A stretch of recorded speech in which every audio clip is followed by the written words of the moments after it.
Stand by. Oh, what's up, smarty people? It's KeysDAN with RadioWhat.com, DJLittleRock.com, coming to you live and in living color from the Radio What studios. And this is my podcast, What Makes You Smarter? It's an extension of the RadioWhat.com internet radio station that I've been running for quite some time. And if you need DJ services, where do I always send you? DJLittleRock.com. One more time, DJLittleRock.com. Check availability and get a free price quote, and maybe you can have me at your next event. You know I like to party with the people. Also, if you'd like to tell your story or hear the stories of others, I encourage you to check out my other podcast. It's called What Makes You Famous. Find it everywhere using the hashtag What Makes You Famous. Now, on with the show.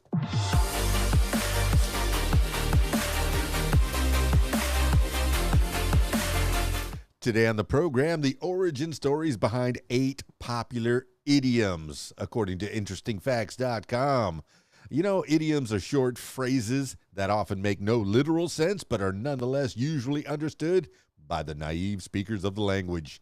They can be quirky, playful, and sometimes even strange, but the most charming thing about them is their specificity. I'm not editing anything, of culture. Like an inside joke shared by millions, someone still learning English might be baffled to hear that they'd been let off the hook. Though almost anyone raised in an English-speaking community would understand the meaning. Over time, the original context of the phrase is usually lost, but the words find new meaning in their idiomatic form. Take, for instance, being let off the hook. Dating back to the 18th century, the phrase evokes the image of a worm on the end of a fishing line. If it can wiggle itself off the hook and avoid being eaten by a fish.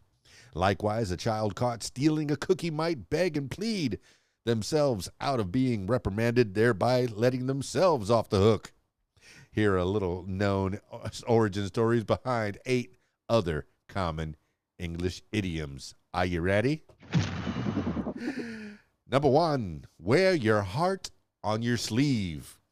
To wear your heart on your sleeve is to be honest and open about your feelings. The phrase is generally believed to have originated in the Middle Ages. It was a custom then for jousting knights to wear some sort of insignia on their arm that indicated the ladies for whom they were hoping to triumph, thus proclaiming their love to the world.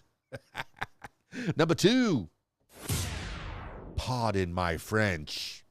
In England, in the early 1800s, people would beg pardon for using French words in conversation. Forgiveness was requested in these instances because most people did not speak French. And furthermore, the Napoleonic Wars had left a residue of animosity between the two countries. By the mid-1800s, the phrase had evolved to refer to swear words specifically. It's worth noting that the Cambridge Dictionary defines the idiom as something to be said when pretending to be sorry for offensive language. How about that? Number 3. The best thing since sliced bread.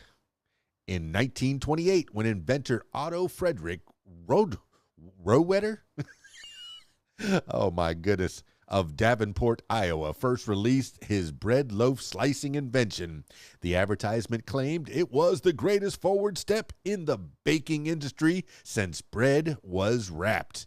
Riffing on the theme, customers began to compare all later inventions to his, and the modern idiom evolved from there. That's pretty cool. Number 4, with flying colors. This idiom dates back to the age of exploration, the period when European explorers first set off across the seas. If a captain had been successful in his venture, he would order his crew to fly their country's flag, or colors, to announce their victory before arriving back at the home port. Originally, the phrase "with flying colors" simply meant a mission that had been completed without disaster. But over the centuries, the idiom came to signify great success. I like that. I like that a lot.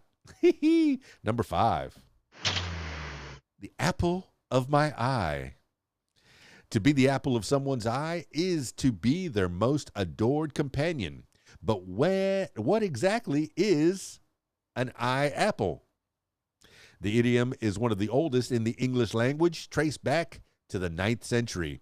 Back then, it was assumed that the pupil of the eye was a round, solid object, and it was often compared to an apple, as apples were commonly known round object. The delicate nature of sight and its tendency to fade with age made vision precious, and over the years the phrase apple of my eye came to be used in reference to anything or anyone a person held dear.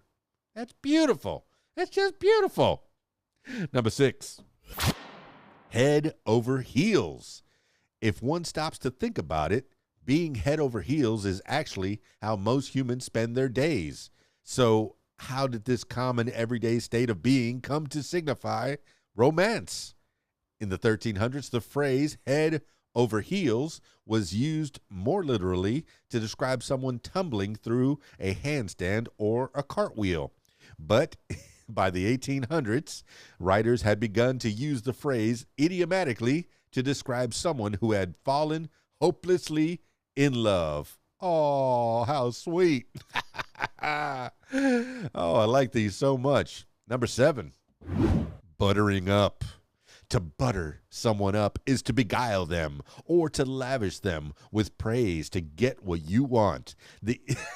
Sounds like my wife. The idiom evolved from the very literal buttering that takes place as part of the Hindu tradition of throwing balls of clarified butter called ghee at the statues of deities. In exchange for the offering, it was thought that buttered up gods would reward the faithful with a good harvest. I like that. Give something to get something. All right. That makes a lot of sense to me. Number 8, cutting the mustard.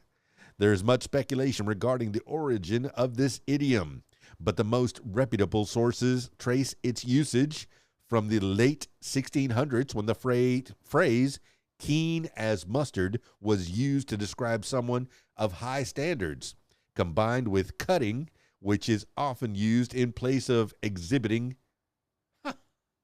Think of cutting a fine figure. Think cutting a fine figure, and you get the modern idiom equivalent of exhibiting high standards. I like that. I like that so much. That's 8 idioms and their origins, just a little bit more. I like learning stuff, and you can learn along with me. Like, subscribe, share, do all the things. Comment, give me an idea. What would you like to learn more about? I mean, shoot, instead of you reading it, I'll read it, and you can learn while you're on the go.